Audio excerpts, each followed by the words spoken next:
অনেক ডেটা জমে গেছে, তাহলে মিন কি হবে, মিডিয়ানই বা কাকে বলবো, আর মোডের গল্পটাই বা কি। চলো স্ট্যাটিস্টিকের দুনিয়ায় ঝাঁপ দিই। আজকে আমাদের এখানে অনেকগুলো ডেটা দেওয়া আছে, এদের মিন, মিডিয়ান, মোড আর রেঞ্জ ক্যালকুলেট করতে হবে। মিন মানে হচ্ছে সবগুলো ডেটার যোগফল বাই যতগুলো নাম্বার আছে। এখানে দেখো সব যতগুলো ডেটা আছে তাদের যোগ করলে আমরা পেয়ে যাচ্ছি কত, 126, আর কতগুলো নাম্বার আছে 9। তাহলে 126/9 আমরা করলে কি পেয়ে যাচ্ছি 14, তাহলে মিন হয়ে যাচ্ছে 14। আর মিডিয়ান, মিডিয়ান করার জন্য আমরা কি করব, নাম্বারগুলোকে ছোট থেকে বড় সাজিয়ে নেব। তাহলে ছোট থেকে বড় সাজালে 12, 12, 13, 13, 14, 14, 14, 16 আর 18।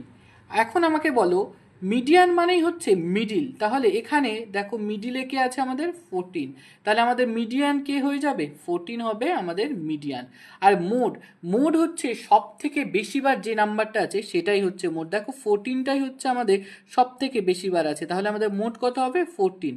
আর রেঞ্জ, সব থেকে এখানে বড় নাম্বার কোনটা আছে 18, আর সব থেকে ছোট নাম্বার কত আছে 12, তাহলে 18 - 12 এটাই হচ্ছে আমাদের রেঞ্জ। 18 থেকে 12 এটাই আমাদের রেঞ্জ। তোমরা আমাকে কমেন্টে এই কোশ্চেনের আনসারটি জানাতে ভুলবে না।